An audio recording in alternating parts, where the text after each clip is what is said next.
محبت اور شادی یہ دونوں اہم موضوع ہیں اور سلگتے موضوع ہیں، اور ہر فرد، ہر گھر، ہر جوان مرد عورت کی ضرورت ہے۔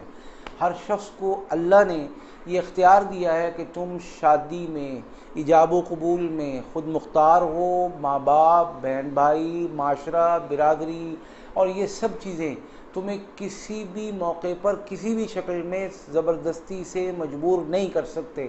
منگنی سے لے کر نکاح تک، نکاح سے لے کر رخصتی تک تمہیں سب کچھ کا اختیار ہے۔ اب اگر آپ نے کسی جگہ شادی کرنا چاہتے ہیں، وہ لڑکے کے ماں باپ نہیں تیار، اس کی بہن نہیں مانتی، اس کا بھائی اڑ گیا، اس کے بہنوئی نے انکار کر دیا، یا برادری کا مسئلہ ہے، سٹیٹس کا مسئلہ ہے، اونچ نیچ کا مسئلہ ہے، پیسوں کے کم زیادہ ہونے کا مسئلہ ہے۔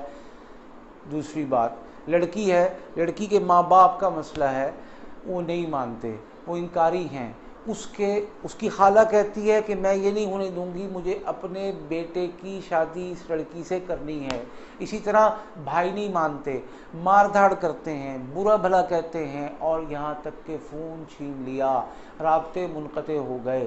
تو اس موقع پر اگر رابطہ ہے تو اللہ سے ہے، بندے کا رابطہ ہے تو اس لڑکی کا، اس بندی کا اپنے خالق مالک سے ہے۔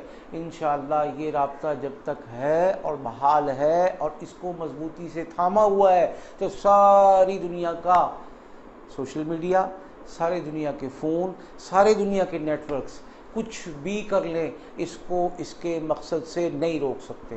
ایسا عمل کہ جو ہر اعتبار سے محبت اور محبت کے ساتھ رکاوٹ کا شادی میں خاتمہ، ایسا وظیفہ کہ اس سے بڑا وظیفہ نہ کسی نے بتایا، نہ کسی کو پتہ، نہ کوئی بتائے گا۔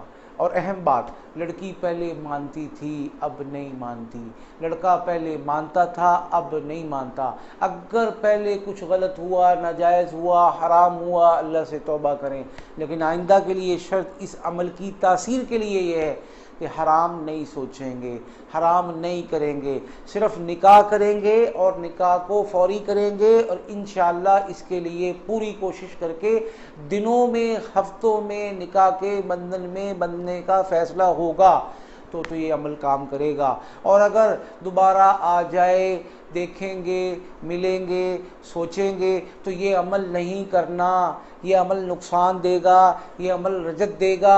لہذا صرف حلال رابطہ، صرف حلال ضابطہ، صرف حلال تعلق، اور بیچ میں پیش آنے والی تمام رکاوٹیں، سہیلیوں کی، دوستوں کی، کسی ورغلائے کی، کسی بہکائے کی، اور کسی بھی صورت میں ہو، انشاءاللہ صرف اور صرف 3، بہت پیچیدہ مسئلہ ہے تو 7، اور بہت ہی درینہ اور خراب ہو چکا ہے مسئلہ تو 11 دن میں انشاءاللہ یہ مسئلہ نہ صرف حل ہوگا بلکہ سارے کانٹے پھولوں میں بدلیں گے، سارے پتھر انشاءاللہ ہمارے لیے بالکل پھول بن جائیں گے۔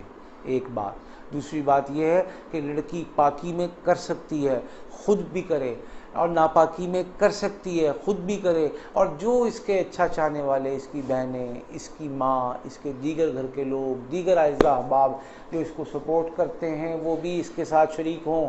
انشاءاللہ اللہ کے حکم سے اس کے معاملات، مشکلات نہ صرف دور ہوں گے بلکہ آپ کے ہاتھ اور آپ کے گھرانے اور فیملی کے ہاتھ ہماری ٹیم کے لیے اور ہمارے لیے دعا کے لیے اٹھنے پر مجبور ہو جائیں گے۔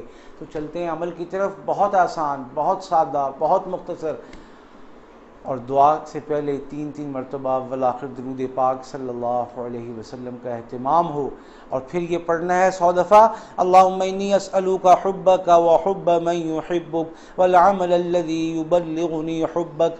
میں دوبارہ سنا رہا ہوں، اللہم انی اسألوک حبک وحب من یحبک والعمل الذی یبلغنی حبک۔ یہ صرف اور صرف روزانہ کا 10 سے 15 منٹ کا عمل، محبت کے اصول، شادی میں رکاوٹ، کسی بھی اعتبار سے شادی کا مسئلہ ہو اور پریشانی ہو، نہ صرف حل ہوگا بلکہ دائمی بنیادوں پر حل ہوگا۔ آئندہ اس جوڑے کو، اس دعا کی برکت سے جڑے ہوئے جوڑے کو کوئی جدا کرنا چاہے تو موت تک نہیں کر سکے گا انشاءاللہ۔